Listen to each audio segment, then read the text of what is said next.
Oak Island, a place where explorers vanished, warnings were engraved in stone, and mysteries multiplied with every single dig. For generations, people have searched its depths, chasing rumors, legends, and traces of something extraordinary buried beneath its cursed soil. Today, new scientific tests have finally confirmed the unimaginable. $95 million in rare gold artifacts, undeniable proof of a long-lost fortune that many believed would never be found. These results don't just validate centuries of speculation, they open the door to an even greater mystery that has been waiting in silence. But one chilling question remains. Is this just a treasure, or the beginning of a much darker truth that has been hidden from the world? Is Oak Island guarding wealth, or is it guarding a secret far more dangerous than gold itself? If you're ready to go deeper into the hidden history of Oak Island, hit subscribe, because what comes next will change everything you thought you knew. The footage begins with a strange flicker across an anonymous web forum. A single post, quickly deleted, claims to show pages from a classified Nova Scotia Geological Lab report, one that confirms something the world has debated for over 2 centuries. The document describes trace gold found in core samples drilled from Oak Island's Shaft 9. Not just any gold, but one carrying the Templar-era purity signature, a fingerprint of medieval metal once thought lost forever. Within hours, the screenshots spread like wildfire. Insiders claimed the samples were quietly sent months earlier by Rick Leganina's team, coded under false identifiers to avoid tampering or outside interference. No logos, no names, just coordinates, weight, and soil density. But someone inside the lab recognized the depth markers. They knew exactly where this sample came from, and that's when the leaks began. The report cites isotopic ratios that don't belong to modern ore. They align with gold mined and refined in the 14th century Mediterranean foundries, the same era linked to the Knights Templar before their empire fell. The document even includes a redacted annotation beside one reading, "Composition consistent with Crusader-era alloy." That's not coincidence. That's history whispering through the dirt. Then came the whistleblower's statement. A voice message left for an investigative journalist claimed the results had been suppressed for national preservation reasons. The whistleblower said, "They know what it is. They just can't admit where it came from." Moments later, their account vanished. No trace, no username, no return contact. By dawn, Mahone Bay was swarming with journalists. Camera crews clustered on the shoreline, zooming lenses toward the misty outline of Oak Island. Drones hovered over the treetops, searching for movement. Something enormous had shifted. Because if this report was authentic, the legend of Oak Island was no longer legend at all. It was a confirmed gold cache buried beneath centuries of traps, myths, and secrecy. The next day, another piece of the leak emerged. The lab's internal report dated May 14th. It detailed microfractures, sediment density, and the unthinkable, gold traces at depths over 160 feet. Spectrometry results showed an alloy composition identical to Venetian trade gold from the late Crusades, an impossible match unless someone intentionally placed it there. Technicians noticed organic residue mixed with the particles. They performed carbon dating, expecting modern contamination, but the data pointed to 1350 AD, give or take 20 years. That year overlaps perfectly with the disappearance of the last Templar fleet, rumored to have sailed west, carrying their treasury. For the first time, modern science and ancient legend stood on the same timeline. One page of the report included a chilling conclusion printed in bold: origin non-geological. Human intention confirmed. It was an admission that the gold was not natural. It was buried deliberately. Someone centuries ago went to impossible lengths to hide it where no one could reach. The story took a fresh turn when metallurgists realized the gold's elemental makeup was strangely stable, showing no oxidation even after centuries underground. That could only mean one thing. It had been sealed or protected inside some kind of engineered container. This wasn't loose gold dust, it was stored treasure, intentionally safeguarded. As the world reacted to the leak, the Laginas remained silent, but Oak Island's usually calm shoreline suddenly filled with activity again. Through thick fog and heightened security, trucks arrived overnight, bringing industrial equipment and scaffolding. Drone operators caught brief shots of new, reinforced platforms rising near the garden shaft, the same area thought to connect with ancient flood tunnels. Witnesses said Rick and Marty had returned to the island without media crews. No production trailers, no public schedule, just a small team operating under strict control. One crew member was overheard saying, "They're not filming this part." Whatever they were doing wasn't for television. It was for confirmation. An unmarked helicopter also hovered low above the area before veering toward the mainland. No one could identify the registration. Later that night, several boats reportedly moved sealed wooden crates away from the island under tarps, headed for an unknown warehouse along the southern coast. Locals claimed the Laganina brothers stopped answering calls and emails. Even their closest advisors refused interviews, citing newly expanded non-disclosure agreements. The only public remark came from Marty Laganina during a quick encounter with reporters outside a Lunenburg dockyard. He didn't deny the leak. He didn't confirm it either. He simply said, "We're not looking for legends anymore. We're validating history." Those 6 words blew up the internet. By that point, satellite images revealed heavy machinery digging deeper than ever, while security teams blocked all civilian access to the island. Fishermen in Mahone Bay said they saw floodlights burning through the night, shining over cranes and tunnel rigs that hadn't been used in years. Someone was clearly preparing for a recovery, one the world wasn't meant to see. Inside the island's command tent, ground sensors picked up metallic interference readings near the lower shafts. The data was erratic, but unmistakable. Something metallic, compact, and uniform lay embedded deep beneath the clay. Engineers thought it wasn't a single object. It appeared to be a cluster of deposits, multiple pieces arranged in a pattern suggesting intentional placement, possibly chests or reinforced containers. The tension among the crew was intense. Some had worked on the show for more than a decade, chasing myths, theories, and dead ends. But this time, the atmosphere felt different, heavier, charged, alive with the belief that the treasure might finally be real. A camera operator described the moment in a private chat later leaked online. "When the scanner pinged, everyone froze. It didn't feel like a show anymore. It felt like we were trespassing." Back on the mainland, rumors grew that the Laginas were being watched by the government. Sources whispered that the lab's confirmation of Templar-era isotopes had attracted interest from Canadian heritage authorities and several European cultural ministries. But for now, the brothers stayed silent, their attention buried beneath the island's surface. The question no one wanted to speak aloud was now obvious. If the Templars really brought their treasure to Oak Island, and science had just confirmed the gold existed, what else might be hidden with it? And as the excavation continued quietly, one truth became undeniable. Oak Island was no longer chasing a mystery. The mystery was closing in on them. Artifact valuation experts began leaking numbers the public was never meant to hear.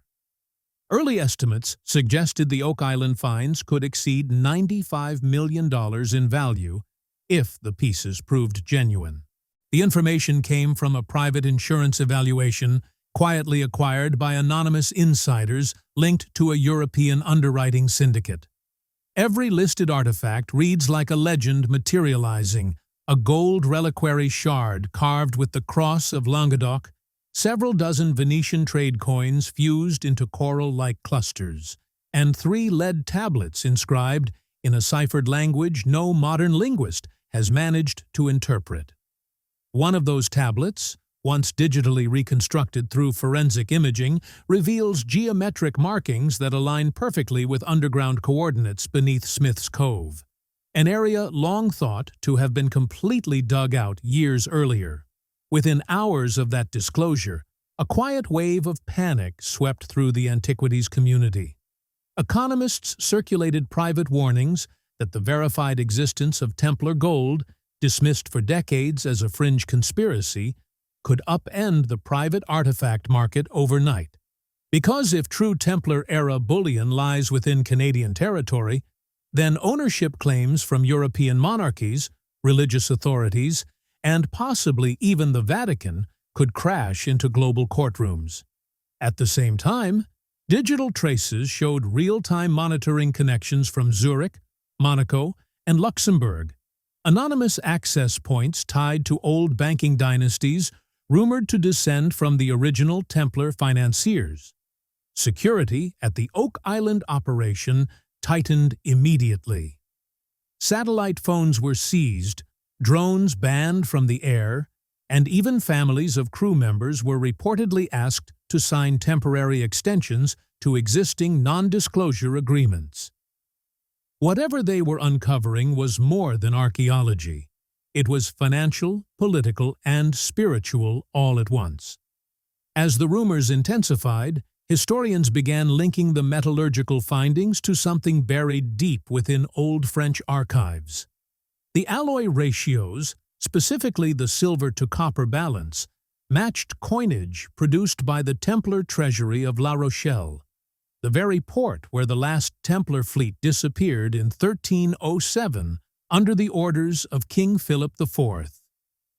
According to select suppressed maritime logs, that fleet carried metals of sacred significance on a mission toward a hidden refuge in the New World.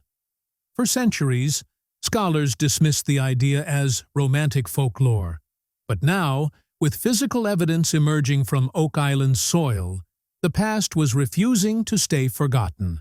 Rick Laganina's team sent high-resolution scans of the reliquary fragment to Paris for comparison. 2 weeks later, they received an encrypted message from a curator at the Cluny Museum, the institution responsible for safeguarding France's medieval ecclesiastical treasures. Privately, the curator confirmed that the hammer mark on the Oak Island fragment matched one on a preserved reliquary believed to have belonged to St. John the Baptist, tied directly to the personal chapel of Grand Master Jacques de Molay.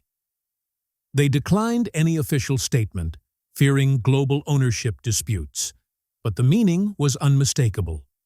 The same craftsman who shaped relics for the Knights Templar likely shaped the artifact now stored in the Oak Island command tent behind armed guards. In private conversations, the crew adopted a new term for the find: the Grail Gold. It was no longer considered mere treasure, but a symbolic cache, a coded testament to the Templar Order's survival after its fall. Marty, usually the grounded skeptic, reportedly stood in silence over the artifact cases for almost an hour before quietly saying, "They didn't hide money. They hid belief." Further scans of the excavation chamber began revealing even stranger details. Ground-penetrating radar detected an anomaly beneath the main shaft, an unnatural curve shaped into an almost perfect dome. At first, engineers thought it might be a collapsed cavity, but the flawless symmetry suggested intentional construction. When deeper sonar mapping finished, the outline showed segmented alcoves circling the chamber like petals of a stone flower. Each alcove produced dense readings that matched the signature of metal. To confirm, the team lowered an underwater probe, through a narrow borehole leading into one of the side chambers. The live footage, grainy yet chilling, revealed carved Templar crosses etched into mineral crusts, their lines still crisp despite centuries underwater. The chamber wasn't accidental. It was an engineered vault. Even more astonishing, the probe's sensors detected faint electromagnetic shifts, likely caused by mineral conductivity, a form of ancient hydraulic insulation designed to keep metallic objects dry. The engineers gathered around the monitor in stunned silence. The chamber's construction reflected a level of architectural precision no one expected from the 14th century pressure valves. Embedded in the stone hinted at a self-triggering flood system meant to sabotage intruders by redirecting tidal water, exactly mirroring the old stories told since the 1700s. But this wasn't wild folklore about accidental floods. It was deliberate hydraulic engineering, a trap built to safeguard sacred cargo. As the cameras continued recording, Rick's voice trembled with a mix of wonder and dread. "This isn't just a deposit," he said, staring at the screen. "It's a designed message." The words settled over the tent like a weight. Everyone understood the implication. The vault wasn't only built to hide something, it was built to communicate a creed. It carried Templar meaning carved into geometry, embedded in stone, woven into secrecy. The cross formations were arranged with astronomical precision, each aligned to constellations visible only during the autumn equinox of 1308, the very year the order faced its harshest persecution. The team began documenting every arc of the dome's curvature, noting its unusual balance. 8-sided symmetry, the sacred Templar emblem of renewal and eternal guardianship. At the center, radar revealed a solid mass shaped like an altar or pedestal. The dense readings suggested a core heavier than gold, possibly enclosed within layered stone. If earlier discoveries were the surface, this structure could be the heart. Marty insisted they wait for full reinforcement before breaching the dome, but Rick disagreed. "If this is what we think it is," he argued, "waiting only increases the risk." Yet risk was no longer their only obstacle. Government officials began appearing quietly around the island under the banner of heritage inspection. Their timing felt intentional. The Laginas sensed they were now racing both the clock and a growing web of bureaucracy. Every new sample taken from the dome's outer rim continued to reveal traces of gold and resin-bonding agents, ancient sealants that confirmed medieval waterproofing. It was proof of intelligence, precision, and ritual. The builders were more than laborers. They were guardians constructing a sanctuary. As the crew prepared to send a secondary probe deeper into the dome, the water sensors spiked, pressure fluctuations indicating another chamber further ahead. The instruments shook briefly, then steadied, confirming the presence of a sealed cavity untouched by modern hands. The entire tent fell silent as they realized they stood above a chamber preserved perfectly since before Columbus ever crossed the Atlantic. The data made one thing undeniable. Oak Island was no longer a rumor of traps and pirates. Beneath the ground lay a hydraulic vault, a deliberate crypt holding artifacts tied to the most secretive order of the medieval world. The truth settled like gravity, centuries of myth hardening into measurable fact. And as the final probe focused its camera toward the darkness of the lower chamber, faint reflections of gold flickered through the murky water, hinting that the treasure long believed lost to time was finally beginning to reveal itself. Within days of the lab leaks and the escalating rumors of a confirmed Templar gold vault, a team from the Canadian Heritage Department arrives on Oak Island without prior notice or communication. No camera crews are allowed to film their landing. They move with quiet authority, escorted by plainclothes personnel, and begin distributing classified access badges to everyone still on site.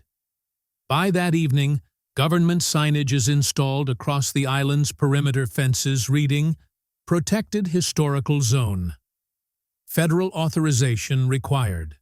Suddenly, Oak Island is no longer a private archaeological operation.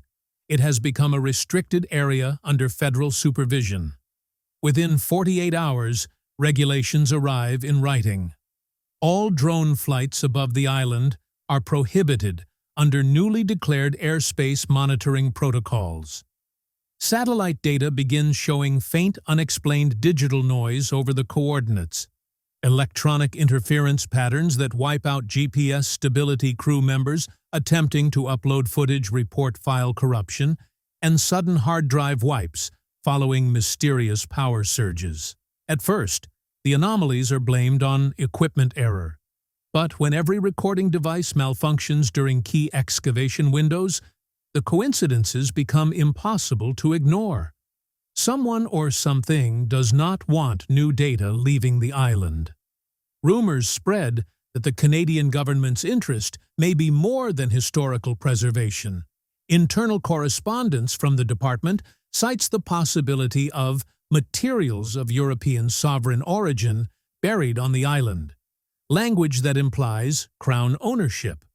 In other words, if the gold truly predates Canada's formation, it might be legally tied to British or even Vatican jurisdiction. That single phrase changes everything. The Laganina brothers, who have spent decades pursuing this mystery, now find themselves working under surveillance. Their equipment is scanned before use, their footage reviewed before broadcast. One crew member confides that 2 new consultants stationed at the dig site are actually intelligence officers. By the week's end, speculation grows beyond control. Independent journalists claim that Oak Island may hold pre-Columbian evidence of European arrival long before Columbus. Centuries before British colonization, the Templar legend, once ridiculed, suddenly appears plausible. A centuries-old alliance between faith, secrecy, and power may have literally buried its heart in Nova Scotia's soil. With pressure rising and government oversight tightening, a quiet counter-operation begins overseas. Anonymous financiers arrange for an independent European laboratory to re-examine preserved Oak Island core samples that had been discreetly shipped out months before the lockdown. The lab, based in Basel but contracted through a Zurich collector, conducts its isotope tests under total secrecy. The findings are unmistakable. The gold traces carry the exact isotopic ratio of Iberian bullion from the 13th and 14th centuries, the same era dominated by the Knights Templars mining networks across the Iberian Peninsula. The lab's internal report uses careful wording, but the implications are overwhelming. It explains that the metal's crystalline stability shows signs of non-ambient treatment, suggesting the gold was chemically protected from corrosion centuries before such technology was known to exist. One researcher quietly comments that whoever refined it had metallurgical knowledge at least 2 centuries ahead of Renaissance science. Another memo notes the alloy's spectral fingerprint is so distinct it can be traced like DNA. They give it a name, the oak signature. When the Zurich collector, believed to represent an old banking trust spanning generations, receives the sealed report, he orders immediate non-disclosure. But portions of the document leak into obscure online archives within hours, confirming every rumor the Laginas refused to address. The public erupts. Historians demand unrestricted access to the site. In response, the Heritage Ministry doubles down on the lockdown. The brothers are granted only supervised entry to the excavation zone. Rick remains silent, focused entirely on one goal: finishing the dig before bureaucracy buries the truth a second time. As the excavation pushes deeper under dimmed lighting, engineers complete a structural scan of the main vault beneath the garden shaft. The results defy explanation. The entire underground complex is shaped with mathematical precision into an octagon. Each angle aligns within fractions of a degree to magnetic north and celestial markers associated with the autumn equinox. It is the same eight-sided geometry found in Templar churches and commanderies throughout Europe, symbolizing rebirth and divine renewal. The further they scan, the more advanced the engineering appears. Hydraulic valves carved directly into bedrock emerge, still functional after 7 centuries. When tested, one channel releases a controlled trickle of seawater through limestone tunnels, confirming the presence of a deliberate flood system. The trap is not crude. It is carefully calibrated to activate when certain air pressure thresholds shift, meaning opening one chamber could automatically seal another. Whoever built this had hydraulic knowledge centuries ahead of Leonardo da Vinci. During a sweep of the southern alcove, a glint of light reveals something carved into the stone, a Latin inscription partially buried under minerals. After the team clears away the buildup, the words appear, non serviam. Translated, it reads, "I will not yield." Though used by various groups over the centuries, the phrase is tied in Templar records to an oath of defiance against tyranny and corrupted authority. It is a message of resistance carved directly into the vault's defensive system. The crew exchange uneasy looks. This is not ordinary treasure protection. It is ideological warfare embedded in stone. Every layer of the chamber speaks of devotion, rebellion, and a refusal to let their legacy be destroyed by kings or popes. The hydraulic traps, the geometry, the coded architecture, they serve 2 purposes: protect the gold and preserve the message. As sensors probe deeper beneath the chamber's center, an unexpected reading halts the work. Beneath the massive plinth, believed to be solid limestone, the instruments detect hollow space. The void drops at a perfect angle, connecting to a horizontal tunnel of unknown length. Metallic echoes in its lower layers suggest reinforced objects or containers, but every attempt to access it triggers faint vibrations throughout the vault. Proof that after 700 years, the Templar mechanisms still function. Government monitors demand a delay until a full safety analysis is complete. But Rick understands the danger of waiting. A single order from Ottawa or London could shut the site indefinitely. He walks the chamber's perimeter, eyes tracing the glowing cross carvings under the lantern light, and whispers, "They knew someone would come." The chamber feels alive, an intelligent machine made of stone, history, and intent. Outside, night cloaks the island in fog, while military-grade drones patrol the coastline. The excavation lights below flicker with unstable voltage, the air humming with low-frequency static.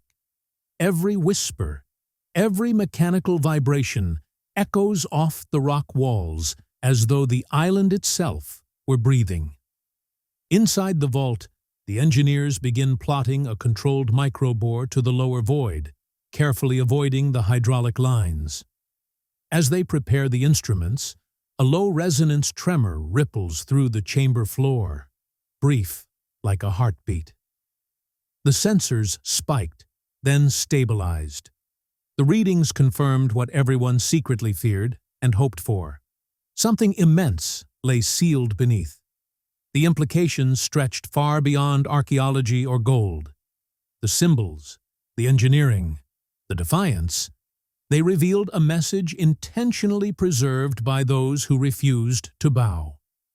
The Templars hadn't simply hidden their fortune, they had encrypted their faith and legacy into the bedrock of a new world, ensuring that when it was finally found, its meaning would echo louder than the treasure itself. Thanks for watching. If you enjoyed this journey into the mystery, make sure to subscribe, leave a comment, and stay with us as the truth continues to unfold.